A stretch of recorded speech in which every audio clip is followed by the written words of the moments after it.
You're gonna have to bear with. There's so many outtakes. so many outtakes.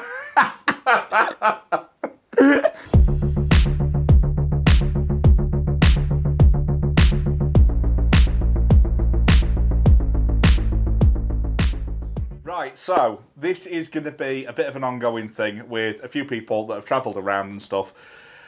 Liam has just got back from Iceland. He has got a family multi-pack of sausage rolls, some chicken nuggets, and some other freezer goods.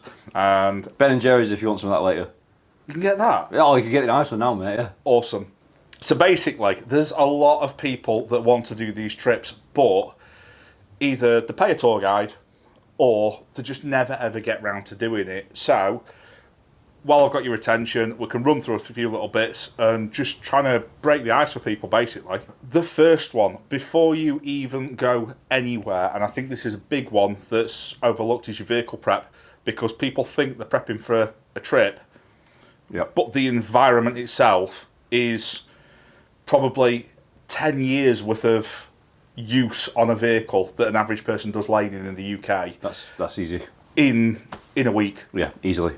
So yeah, 6,000 mile on one of these trips is equivalent to probably a good amount of miles. and it's not like what a lot of people do. Go, 6,000 miles. Like I'll drive 500 miles up to Scotland, do a bimble round, and then 500 mile back, and go 1,500 miles.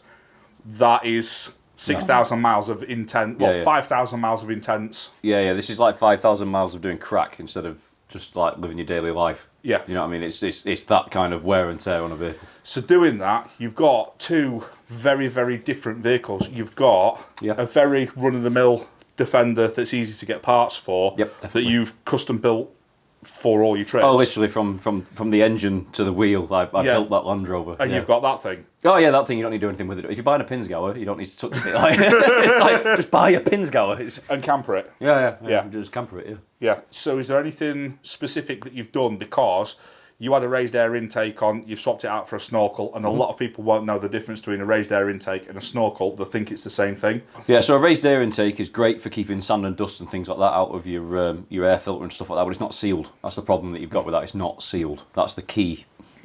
A raised air intake is not a sealed air intake. A sealed air intake is something where you can then go through water, theoretically, depending on your electrics and stuff like that, as deep as where that snorkel begins to intake the air for the engine.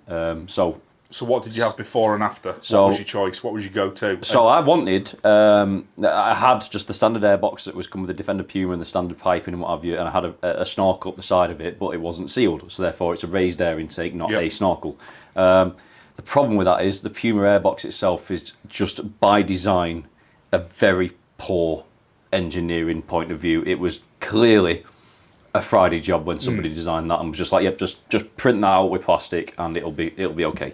And for 99% of the people, it is okay. I've been through water that's come over the bonnet before now, and it's not a problem. You know what I mean? It can do it, but sustained time at that depth, it's going to creep in, and at some point you go into some water into that air intake, and it's going to blow the engine up. So, long way around it. I tried to get an Ali Sport sealed air intake, which is a complete new airbox and piping system that goes to your snorkel. Okay, the waiting list on that, I gave them 3-month notice, Ali Sport, and they said we can't do it. No, I'm nobody special. I'd never expected anything from them. Like I'm not. But for Ali Sport, a big company, 3 months is a long time. It's a long time, but you've got to think what Ali Sport do though. They're still a limited size company, but they're doing they don't just do Land Rover stuff.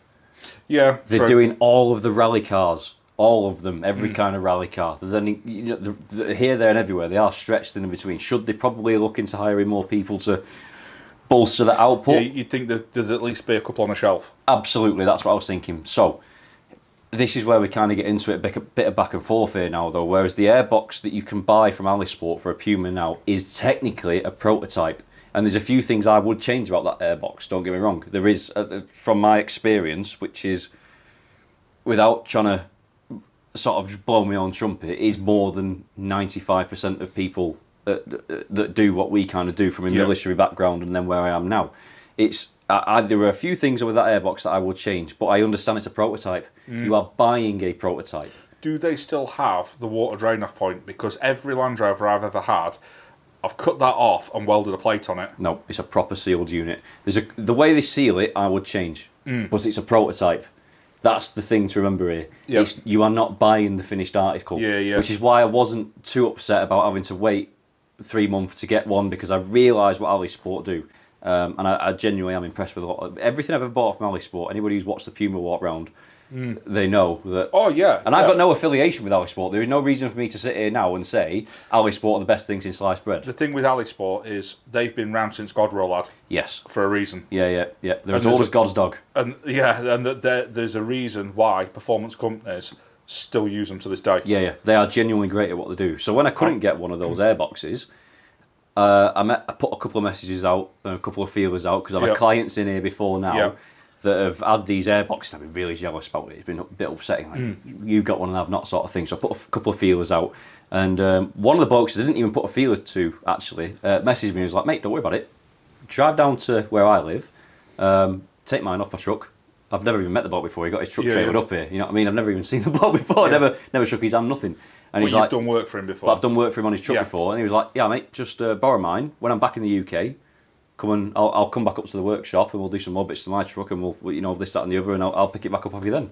I was like, "Gleaming, perfect." So that's my problem solved. That problem solved. So yeah, that is a big one. The air intake. Yeah. So that's because of the sheer amount of water sections that you've got to cross. And one of them, I saw it. It looked like a river crossing that was over a mile long. And yeah, it's that's just not non-stop, going and going and going and going. That river crossing was exactly 1.5 mile long. Yeah. So with that one, so you've got your snorkel. I'm assuming you've already got all your breathers and everything like that. That's just pretty much go-to first day, Absolutely. 1 week, 1 stuff. Yeah. It? That's your gearbox breather on a Puma is non-existent. Don't worry about that. Your transfer box and both your axles, they're the important ones. Yep. Get the breathers up. Just run up the side of the snorkel. It doesn't have to look pretty. It just got to work. Do you know what I mean? We're not. It's my vehicle. It doesn't have to look. Oh, that's nice and petite, and it's what a nice. I know, but you've made an all-around global expedition vehicle, and there will be a future video on this. The difference between an overland vehicle and an expedition vehicle. I think there's a difference. Results may vary depending on who you speak to and what country you speak to, because most people say an overland vehicle is just an expedition vehicle. However, the UK has a completely different concept. And it's UK. It's only the UK that has that concept. I think America's on it as well. I don't think they are. And I think this is like with with Australia, where they've got tourers and the hardcore rigs. And I think it's a similar thing. That's a good point, actually. I think it's a similar thing. There's a fine line, but you've got to know the balance. When I first got into this game, the Overland crew drove series Land Rovers. They had safari shirts on, safari shorts, leather sandals, and white socks. Who lives in a pineapple under the sea? Inside joke. You know who you are. But basically, they were the overlanders, and they were the fellas that would disappear off, and they smelt a gearbox oil, and they had some funny stories, and you could just spot them anywhere. Van Life Plus. No, it wasn't Van, because they were the original expedition people. They were the people that knew every inch of Morocco. Before there was mobile signal, before there was internet, when you had to know the guy on every street corner, you had a fixer. Before the world got a very small place. The world is a small place now. Yeah. So that was expedition, and expedition was overland. Whereas now, I think it's changed, and I'm not going to keep going into this. You have to make sure you're subscribed, and we will go through this. Watch my latest video, actually, because we just touched on this nicely at the end. At the end, yeah. But we are going to do a full chat, and I think probably having 2 or 3 vehicles in the backdrop. Yep. That's easy enough. Pros and cons of, like yours is an expedition vehicle. Yep. I've got an overland vehicle. Your last trip, you were in Morocco. How much stuff did you have to alter to go from a hot environment to a cold environment, from a dry environment to a wet environment? Because a lot of the stuff off-road wise will perform in both. But there's little niches of both. Honestly, not much. So the way I build my vehicles, when they come through this workshop, is... So we touch on this in a video that I've put out, it's you need to build a vehicle for where you're. Can you stop trying to promote yourself constantly? What do you think this is? Right, so, well, this is what it is. This is the be-all and end-all. This is exactly what this is. If you haven't subscribed to him, the links are in the description below. And he hasn't put much out there, and he is new to YouTube. However, Liam, if you don't know this, has driven 4x4s, off-road vehicles of multiple different kinds on every continent on Earth for the past 10 years.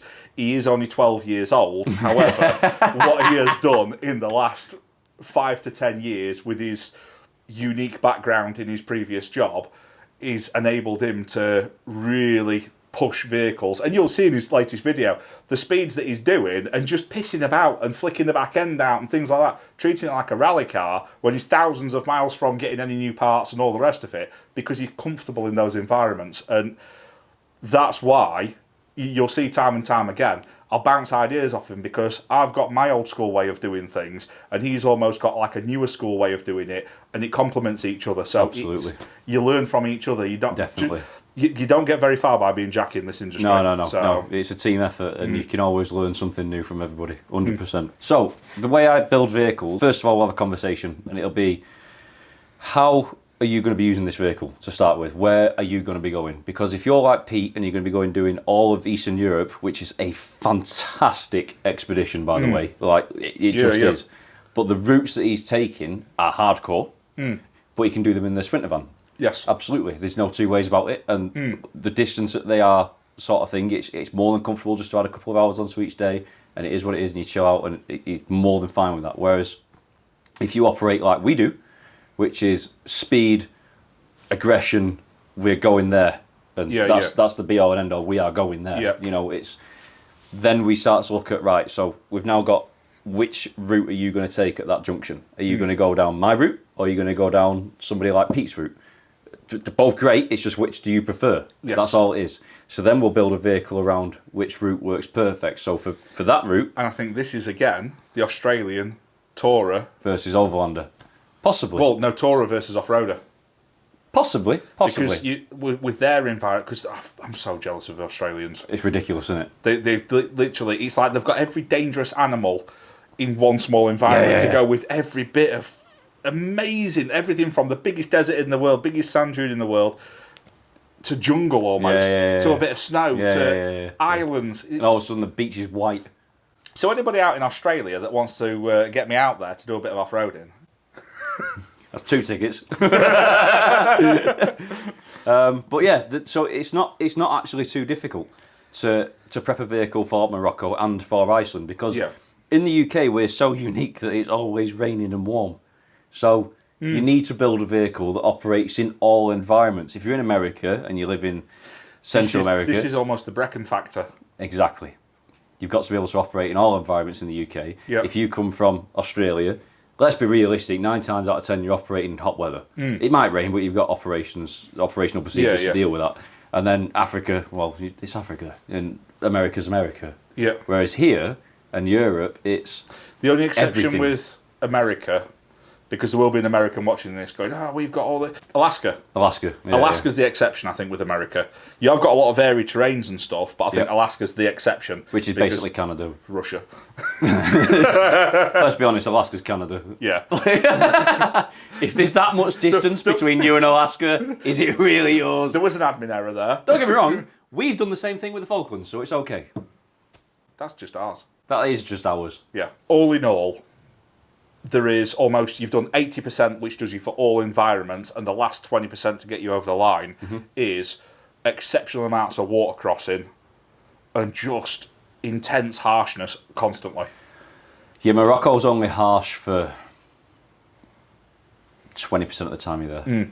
Iceland is harsh. So like when I go to Morocco, I'm even taking the harshness off it, because I'm going to go in Moroccan winter. Because I'm a chunky monkey, and I'd rather go when it's 20 degrees and still go sand dune batshing. The sand's softer as well because it's full of water and stuff, and it's more compact and not softer, but it's more workable. Yes. Whereas in the summer it's just a big mess. I can then, because I'm going to film YouTube, I'm concentrating on getting the YouTube footage and showing a van in sand dunes rather than break my Land things Rover. like this and all the rest of it. So That's what I'm going there for. So the next thing, and I think a lot of people are put off with this, is the actual admin when it comes to going somewhere like Iceland. Because that ferry, that's horrific. I do believe in fairies. Bruh.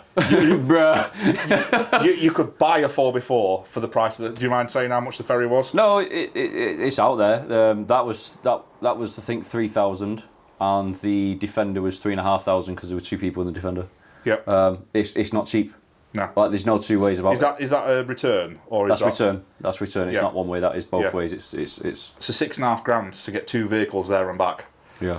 It's a big investment. You really need to be. You gotta go. You gotta want to go. Well, like I've already said to you, and you'll poke fun all day long in this, is to get it off my bucket list. I'm going to fly over there, rent a 4x4, drive around for the week, and fly back, which is considerably cheaper. Absolutely. But it's not my vehicle. It's not my build. It's not my testing my kit. It's none of that. It's almost like an appetizer. Yes. And if I want to go back in years to come when I'm in a different position, I can do. But I'd rather have that appetizer now in case I keel over and die in 2 years' time. You just don't know. I'd rather have a little taster of all these things and then go back to it and hit it hard. Yeah, absolutely. But you're at that point where you've changed careers and you've gone, right, we've done the big Morocco trip, we've done the big Iceland trip. You know, it's put you in good stead as well. The Iceland trip for me was to cement my legacy. It's to cement that I am here and I can build a vehicle that is capable of crossing continents. And that is a big thing because anybody you look at all the people in the overland industry and stuff, you've got to look at what they're actually doing. And I got a lot of stick for this when I first started YouTube about 10 years ago because it's not like it is now where you can get a million different awnings and all the rest of it. You can get a million different fridges and a lot. There was very limited options 10 years ago. The internet wasn't a big thing. And what I do by going out all winter and using kit, I can put 5 years worth of use on a specific piece of kit and see if it works or not. And it then gives you that credibility to say, well, that doesn't work in that environment. This isn't a go outdoors thing that works in perfect sunshine on a campsite or at a Land Rover show or, you know, all the nice things that people like to get the footage of. I'm not really tuned about stuff like that. I like to go out in the middle of winter and, you know, just mess about in harsh conditions.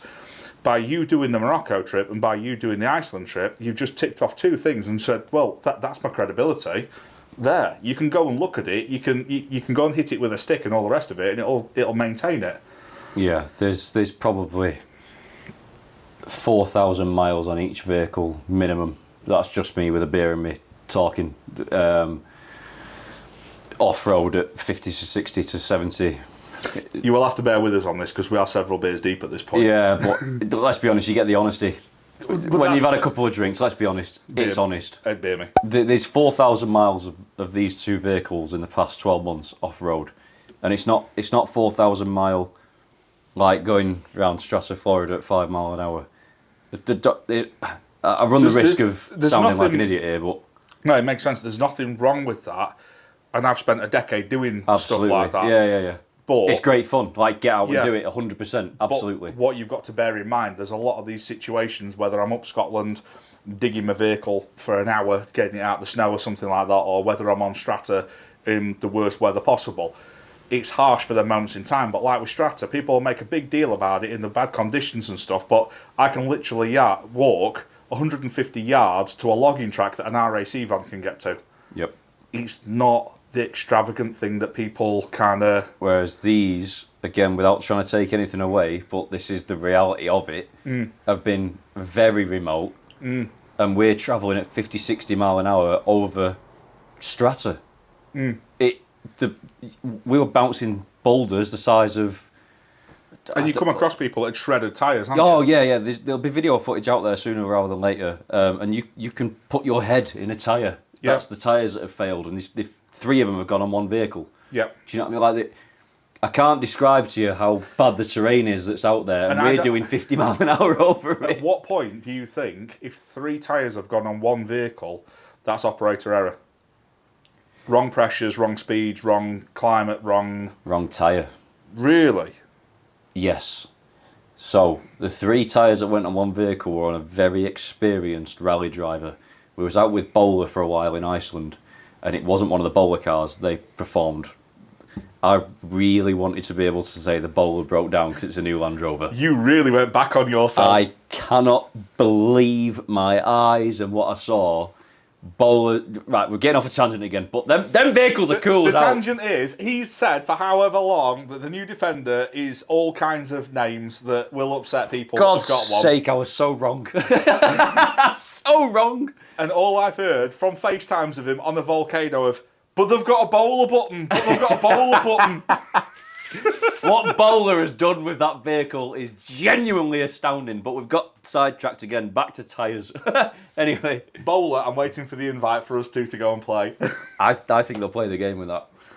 But anyway. So, with the ferries being so expensive, is there anything you can do to safeguard yourself? Like if a vehicle goes down, anything like that? Or is it just suck it? No, that's it. If your ferry's gone sort of thing, that's your space gone. Yep. You know, there's a reason we spent so much money on vehicle prep before we went. There was nothing even wrong with the vehicles, but... the FaceTimes I had off of this man taking apart his engine for no reason whatsoever because he got a boroscope inside his engine going, I can see something, I don't like the look of it.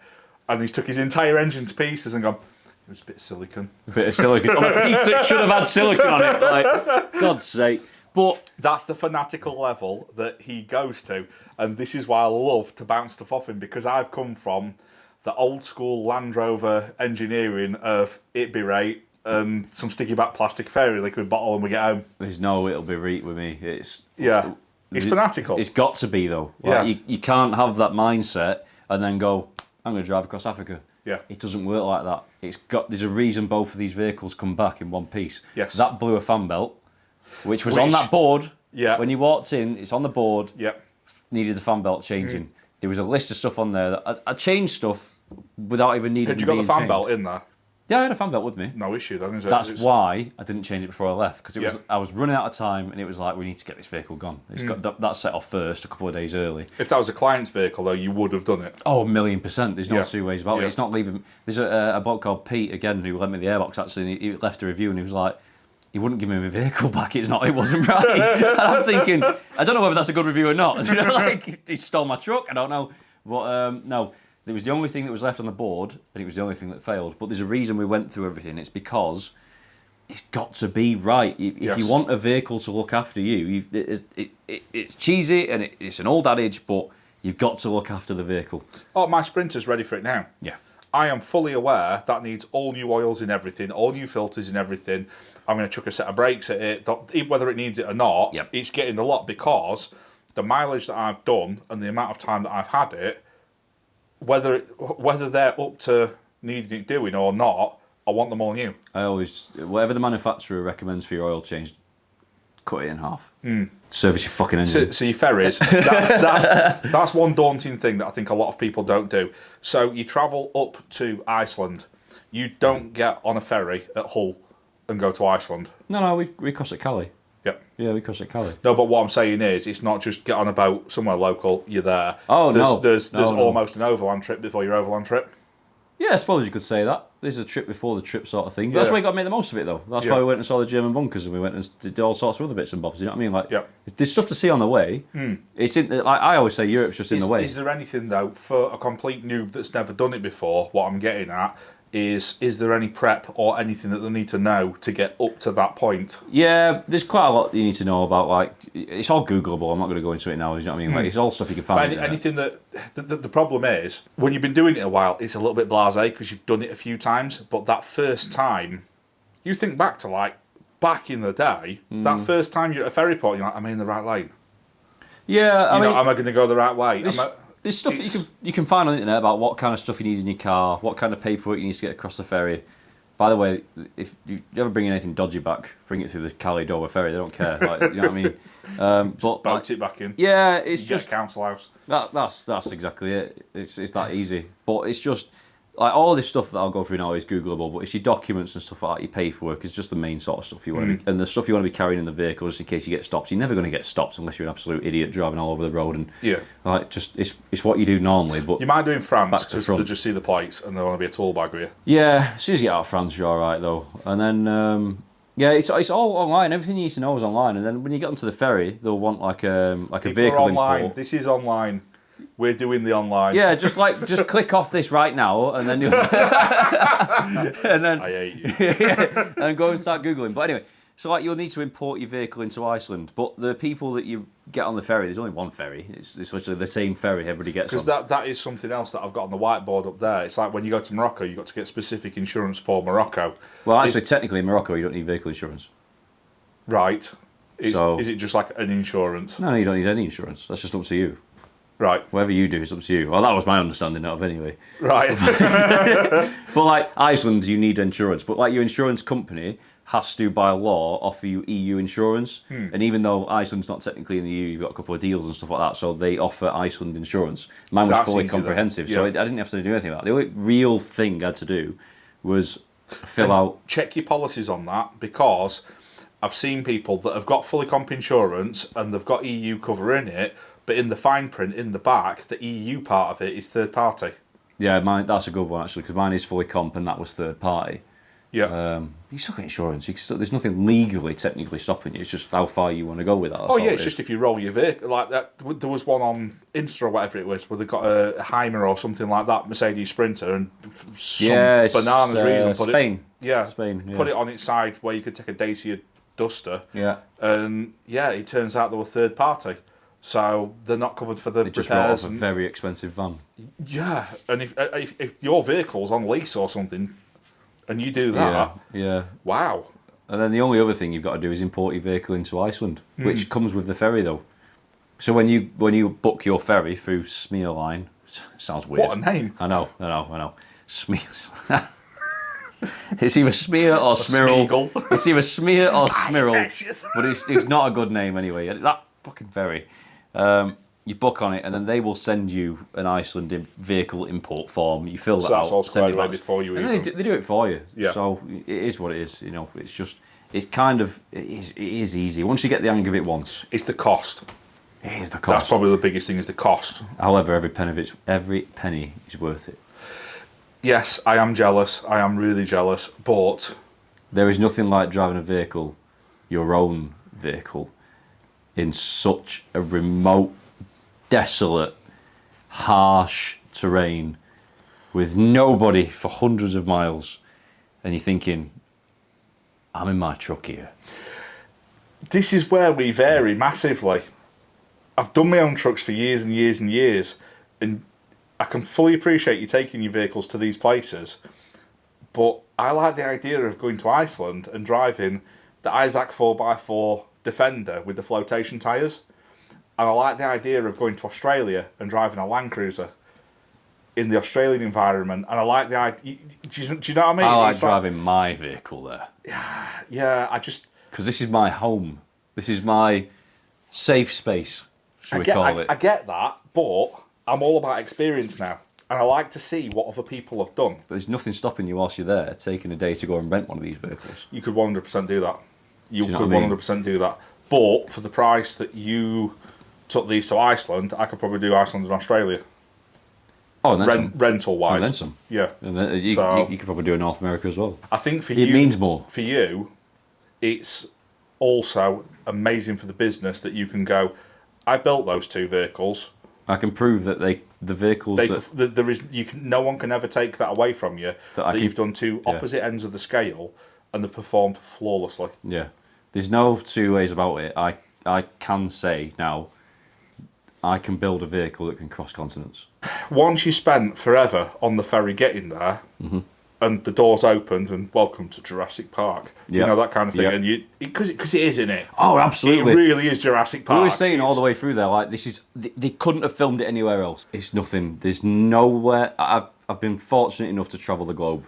Glaciers, volcanoes, hot There's nothing springs. like it. There's nothing. There is nowhere I've ever been like that. Formula place. off-road. It's just unbelievable. I can't. If I could have a summer house somewhere, it's Iceland, Yeah. and it's South Iceland as well. Like there was a place actually in North Iceland where I was like, I could have my house here, and then we're driving south, and I'm like, no, I want my house here. And then we're driving more south, and I'm like, no, this is it now. I want my house here. And then all of a sudden you get somewhere else, and you're like, no.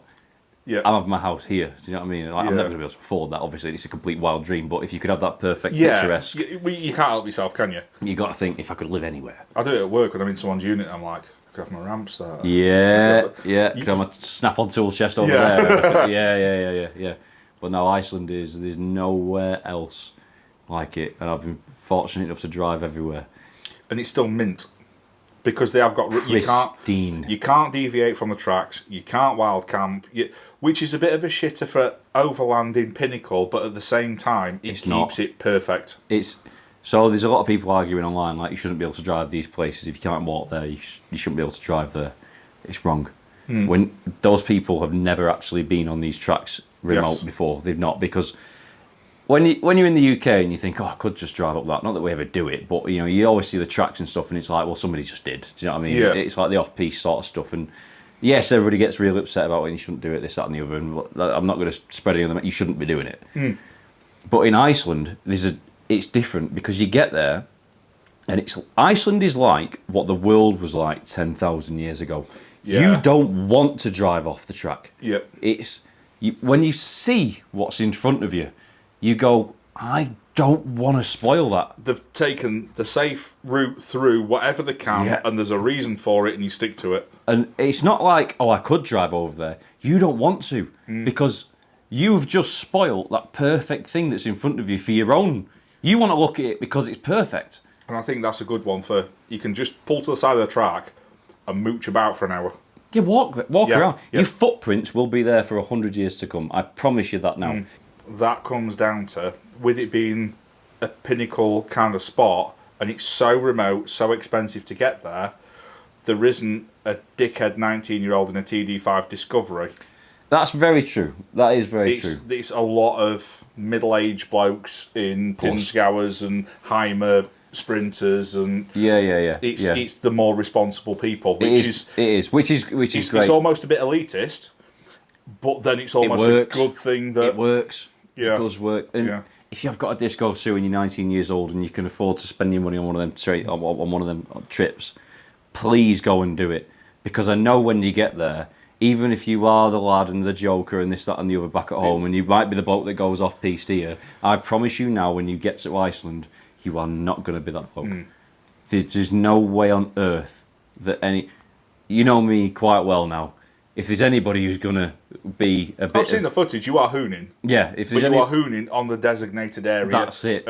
It's nothing that teams of rally cars weren't doing. Exactly. So, and it's even the rally cars won't go off-piste. Do you know what I mean? They will stick to that track religiously because they don't want to be the bloke that ruins it. Yeah. So it's not like a lot of trips where you go, I'm going to go here, and go here, I'll go here, I'll go here. No. You're not planning a route. No. See, you had... in your latest video as well, you actually showed where you got 2 routes every single day. Every single day there's 2 routes. Yeah. It's a primary and a secondary route. The reason for that is because 1, the weather changes like hell over there, and 2, the weather is hell over there. So when the weather comes in, we had 90 mile an hour winds at one point. Normally you get strong winds, truck blows left and right. Yep. These were being lifted. Yes. That's how strong the wind was. These were being lifted off the ground. There's 3 ton in that, and there's 2.7 ton in the Defender. That's some wind. Oh yeah. So you can't. You'll have all these. A good thing to do, I think, is a good way to set this out is book a number of weeks over there. You're never going to see anything in 1 week. Fact. You can see everything in 2 weeks if the weather plays the game with you. But you might have 3 days of just doing nothing. sitting. You are static because you can't move. You can't drive down the highway because the wind's too much. Yeah. Fact. And a lot of people don't see this. Pete had this when he went up to Norway. And his pop top, this is the reason why Pete has pulled down latches on all 4 corners of his pop top, because he was trying to peel the top of his vehicle off of it. Absolutely. Like these Scandinavian countries. You think you can go down the motorway at 90 mile an hour and it's fine, but when you go to these countries and it's trying to rip the roof of your vehicle off, people don't... This is where... You're doing 70 mile an hour forwards and that wind's doing 90 mile an hour towards you. Yeah. That's 160 mile an hour winds. Yeah. But when it's blustery in different directions and it's hitting you from all over, this is where product testing comes into a whole nother dimension. Well, you cannot buy this kind of testing. You can't buy it.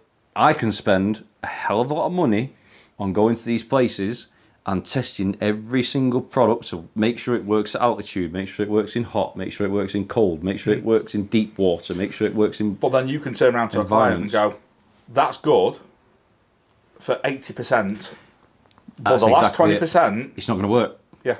It's not going to work. And it's up to them. At that point, it's up to them. That is up to you now. But I don't recommend these because You want everything at 100%. I want everything at 100%. These people that sell these products are going to sell you the dream. And this is why I like, and the subscribers will know, that they'll know that I've had every different diesel heater, fridge, you name it, because I've been in situations where stuff's failed, and I'll try everything. I'll try it if it's crap, because then I can say, that's good, that's good, that's good. And it's a sliding scale, because that might be the best, but that might be the best for your budget. Yes. But with Iceland, that's not a factor. It has to be the one. It has to be right. But it's got to be. There's no in between with Iceland. Morocco, you can get away with stuff. Yeah. You're not getting away with stuff in Iceland. If there's a problem, Iceland will find it. So that's the product testing. Yeah. It's not 15 mile an hour over strata once every month or two. Yeah. It's 200 miles a day. Which, it's a big investment, but again, it's worth it for what you do. This is why I'm happy. It's worth it for what you're building. You can go to these product sellers that will sell you the world. You can come to me, I'll tell you the truth. You know, if something goes wrong in Iceland, it's a big deal. Do you know what I mean? There's no two ways about it. It's a very big problem. Yeah. So it has to work 100%. Okay, you're not going to Halfords, are you? So while you're out there, because it is so harsh, what kind of daily checks are you doing? Right, that's a big one. The engine's the heart of the vehicle. You want to look at that engine oil straight away. And look at that engine coolant straight away, because they're the two biggest factors that are going to cause a catastrophic engine failure. Are you doing... So, I suppose this is different because you're moving every day. I stay static for a few days at a time, what I play at. Even though I stay static, I still run the vehicle every day and look under it and check for leaks and all the rest of it. Are you still doing that before you set off? And we warm the vehicles up because who wants... diesels especially. You know, with pre-detonation and stuff like that in the cylinders with diesel, so you want to be running that vehicle up to at least sort of half operating temperature. Not operating temperature, but you're a quarter of the way or a half of the way there. And it's just to stop that pre-detonation, which is going to cause problems. That's a fanatical thing again. 9 times out of 10 people are just going to say, no, just don't rev the engine, this, that and the other. It's probably fine. I'm just a bit extremist when it comes to stuff like that. So warm the engine up if you can. Get it at least, halfway warm. Did you have an issue... Not an issue, but because you set the vehicle up for a hot environment, I've got this on my Land Rover. If the cooling is phenomenal on it because it's a big fat chunk that goes up hills in heat and it stays cool. If you're in a freezing cold environment, mine never gets warm. It's a Puma. It's something about a transit van. It's a Puma, it'll be fine. So when you're collecting scrap and you... Fuck you. No. There's no real drama with that at all. It's you're driving, you're straight on a highway at for example, Iceland's 55 mile an hour is the max speed you can do, or 56. On road, but then you go off road, and then all of a sudden it turns to 70. Oops, who got there? So you're at temperature. You've got your basic checks of you're checking your oil, making sure it's oily, which sounds daft, but there's no coolant in it. Yeah, when it goes wrong, you're checking for mayonnaise and you fill the cap, you're checking your oil, you're making sure it is actually oily and there's not water in there and it's starting to break apart. Absolutely. You're checking hoses and things just to see if they've either perished or broken. It's presence of the abnormal, and that's the be all and end all. Presence of the abnormal. If it didn't look like it did yesterday, there's something wrong. Do you know what I think a lot of it is as well? Vehicle checks are almost over the top, but because you do the vehicle checks when you don't need to do the vehicle checks, now you know what looks wrong. Yeah, and you don't have to be a mechanic to know something's wrong. That wasn't wet yesterday. Yeah, that wasn't wet yesterday. I've checked this 342 times, and today that looks different. Exactly. You don't have to know why it's wrong. You don't have to know that it's... You just know that that's different. Different's not good. Different's never good. So... If it doesn't look like it did yesterday, you've got a problem. Vehicle checks. The vehicles. So what would you say was the top 3 most common vehicles? Land Rover Defender. Yep. No two ways about it. Land Rover Defender is extremely common. Yep. After that... G-Wagon, Jeep. G-Wagon and Jeep. Yeah, those are the 3 most common. G-Wagon and Jeep. All beam axle. All beam axle. Coil sprung. Coil sprung. Old design. Old design. There is a reason old time rock and roll is still the best music. Yeah. And it's a recipe. It's a recipe that has worked and worked and worked, and it is old. It is crude. It is archaic. It's not built for comfort. That's not why you buy one. And cheese on toast is still a good meal. Exactly. You can go out for a nice steak, but cheese on toast is still cheese on toast. That's exactly it. I'm the most die-hard landy geek you will ever see. Yeah. But the van has turned me a little bit. Oh, it will do though. And because you've now seen what a van can do that's been well set up from factory. Well, not even a van. That what other companies can do. Like that vehicle, I am fully aware that I've got bills coming on that vehicle. I'm fully aware it needs a shit ton of servicing. Mm-hmm. But in 18 months, that van, not in Gucci bits and all the rest of it, that van's cost me £5.50 in repairs. Yeah. It's better than a Land Rover. I've run a Land Rover for 20 years now. 2 decades I've run Land Rovers. I may as well have a direct debit to Maltin's Land Rover. Yeah. I met those about a couple of months ago actually. They're a really nice box on there. That's where I bought my OME. Maltins, I have got off. all the time in the world for them. Yeah. When I rebuilt my Land Rover, they literally, because I was going in there going, well, it's a Bitzer. It's a bits of everything. It's a 127 it's a with a TDI, vehicle. with a bit of everything. And I've cherry-picked parts over what I think is going to be good for it. And just little things when I change the bulkhead is like, I want all new grommets, all new this, all new... got them. Yeah, all them little bits. And they're like, right, come round the back of the counter and look at all... And they show you the blown-out drawings and all the rest of it. And, you know... Great bunch of bogs. Yeah. Really nice bunch of bogs. And they're all into Land Rovers. Proper nuts. Land Rover nuts. Yeah. Yeah. Really if they haven't rebuilt it, it's not worth doing. Anyway, the van has now started a Mercedes itch. So I'm looking at 1980s, 1990s G-Wagons. Oh. Flex on them, horrendous. It's horrendous, triple locked from factory. That's why it doesn't matter. Triple locked from factory. You put an OM606 in one of them bad boys. Yeah. You've then got hundreds of horsepower. I think it's hundreds. Talk. I thought you was an M57 bloke. No, I'd have a 606 any day. You're so full of shit, and I'm calling this out now. Right, no, I'd have a 606 any day. Real world, if I was to change the engine in my Defender, I'd put an M57 in. But I'd prefer a 606. The reason being, an M57 is everything that Land Rover should have put in. Yeah, they should have done. Because when M606 is better. Yeah, when they had a P38 Range Rover, and they were putting the 2.5 TDS in, yep, right? They should have done an M57. Yeah, they should have. In the P38, they should have always offered a big diesel for the Defender. This is why Ineos are doing so well, though. Because they built it right. The only thing... Because Land Rover fucked up then. The only thing that I could ever pick Ineos off is, why GVM. is all the stuff there? GVM. What's that? Gross vehicle mass. No, I know what that is, but what is it? It's a bit fucking low. Is it? What is it? There's not much wiggle room. I can't remember what it was, but I remember looking at the GVM and I remember looking at the fucking... You know, so you can't bolt too much shit to it. There's not much wiggle room to stay. We can do GVM upgrades, but that means it's more cost than the customer. Beam axles, Dana axles, locking diffs, BMW engine, locking diffs, automatic box, all the electrics ready to be modified. Yeah. It's amazing. The Grenadier is amazing. So you've got your top 3 vehicles that you saw the most of. Yeah. And it's almost like you've got the old school British, the old school European, the old school American. Yeah, it's the Holy Trinity, isn't it? There was no... How many Land Cruisers did you say? I wouldn't say quite a few, that's not... More than you see in England, put it that way. Do you know what I mean? There's a lot of 70 series. Well, England. Was it 80s? Was it 70s? Was it 200s? What? Nothing modern. Nothing other than Arctic trucks, which are rocking the new Prado. Because I've driven one of those Prados extensively, and they are... Which Prados? The new one? New Prados. They are... Black on black on black?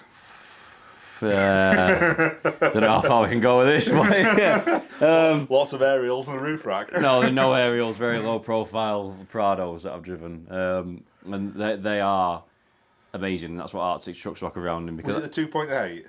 I couldn't tell you. I honestly, I couldn't tell you. I was just driving around with it. It was airborne and it was fun.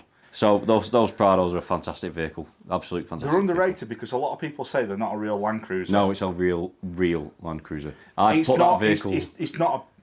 See, the way I look at a Prado, that's the Disco. I've put that Prado through more than any Disco can go through. The full-size Amazon is a Range Rover. Yeah. The Prado is a Disco. Yeah. And no one talks shit about Disco 4 or 5. I'd rather have the Prado. Yeah, well, I'd rather a Prado. Yeah. If you're going to go... If you're doing that vehicle, that style... I like my old-school Defender with a TDI. Yeah, you can't go wrong with a TDI. If I was going to have modern, it'd have to be Toyota. Oh, 100%, no drama about it. There's not two ways.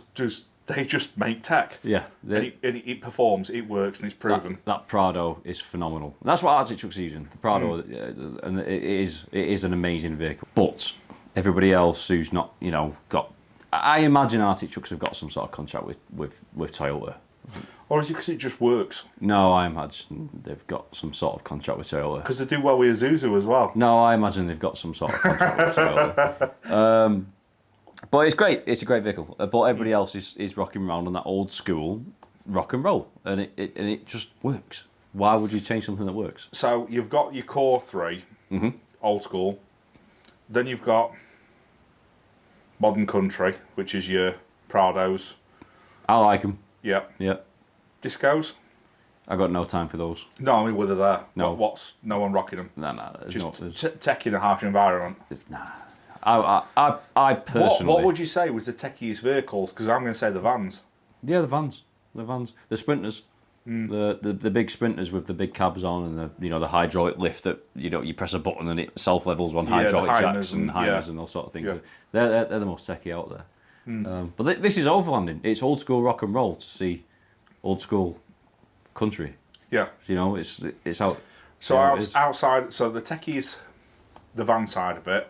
Old school rock and roll, you've got a few in-betweens. You've got the specialist stuff with the flotation stuff, which is your local homebrew. It's got to be, though. Yeah. Because they've got to drive that vehicle through Icelandic winters. What would you say was the oddballs? Was there any oddballs where you go, that shouldn't be there? No, everybody who was there was in the right vehicle. There's a few Pinzers, weren't there? You're chuffed with that. That's more than the right vehicle, though. That will keep up with a Unimog. Petrol Pinzers as well. Yeah. But that's common in Europe. That's common in Europe. Yeah, but petrol pins in water. I always think back to my mate who used to run a V8 Disco. Yeah. And every time he went second it got wet, he weren't happy. V8, 7, 6, 5, 4, but he's just out. Yeah, no. Get the Vaseline out again. No, they're an old little, I think they're in line 4, them old little petrol Pinzgauers. They're great. They are phenomenal. Yeah. They're amazing vehicles. It's just that, but with a smaller engine and a smaller size, realistically. That's the sweet spot. I can hear you coming from a mile away, and I know it's you. And it sounds good. That is a cool engine. It sounds great. Yeah, there's no getting around it. Yeah, it sounds great. Now you've done the desert. I've done the desert. Now you've done the fire and ice. With the company. I just put those two with the company. What do you do now? I've done the desert with the company. What do you do now? I've done the fire and ice with the company. Yeah. Well, I need to do the jungle again with the company. Is the jungle in 2025 a doable thing? I did it in 2018 and 2020. You get special access. With what you did before, you get special access to places. Could you do the jungle in 2025 as a civilian without getting beheaded or extorted or... Oh, come on, in them countries it's easy enough to pick up a firearm. If he's playing the game, I'm playing the game. Like big hands, bro. Big hands. That's a proper replica. With mine. So if you haven't seen 4 Lions, don't even. You could do the jungle as a civvy, definitely. You got to go to Borneo or Belize again. You can go Belize is just an open track. It's just it's military. They're all using blanks. I'm not that bothered. I'm deaf anyway. What does it matter to me? You could do the jungle. I need to tick off. Real world though, is jungle what you would want next? I would love jungle next, but it is difficult to get there. Or to actually achieve that. But I would love jungle next because I've spent so much time in the jungle. There's a big misconception with the military. And as well, with jungle, this is where I think fly drive would dominate. Yeah, absolutely. I'm not even going to dispute that at all. Because getting that to a jungle, yeah, it's difficult. that is a logistic nightmare. Yeah, I could do fly drive to a jungle. And I'd love to go back to the jungle because I've got such fond memory. Jungle's massive. There are 95% of soldiers on the planet that will tell you the jungle's a hellhole and you never should go there. And it's just like, just mark and avoid, don't ever go there. It's a really bad thing. Like, somebody's going to kidnap you now and everything if you go there. There are 5% of squaddies, and I'm quite proud to include myself in this actually, that are going to tell you the jungle is the best place in the world. There is nowhere else in the world like the jungle. Yes, everything wants to kill you, but it's cool. So I would love to go back to the jungle again with a vehicle. Belize, I know you can get 70 series in Belize. Yes. So if I could go back to Belize and take a 70 series and just go to the nearest camping shop and just chuck some £5.50 camping gear in the back of it, whatever. So after a couple of cases of beer, I think we've got to the end of the Iceland trip. If there's anything that you want to see, whether it be the Morocco trip, whether it be expedition vehicle versus overland vehicle, what the differences are, or whether you want to see a comparison between multiple different vehicles, let us know in the comments. It's always interesting to see what people are thinking, what people are interested in. And yeah, subscribe to Liam, Adam's Overland Company. Hello. He'll be putting bits up there. If you haven't seen his series so far, at the time of filming, we're on part 2. Yes, 2. You've got multiple parts to this. Oh, there's loads more to come. And it's going to continue to get more and more epic as he goes from Europe into Iceland and then further into Iceland. So it just gets deeper and deeper, man. And I tell you what, for someone that's been in YouTube for like 57 seconds, there's some camera angles in there and there's some footage. It's an interesting one. So yeah, let us know. Give us a comment down below. Give us a like. And if you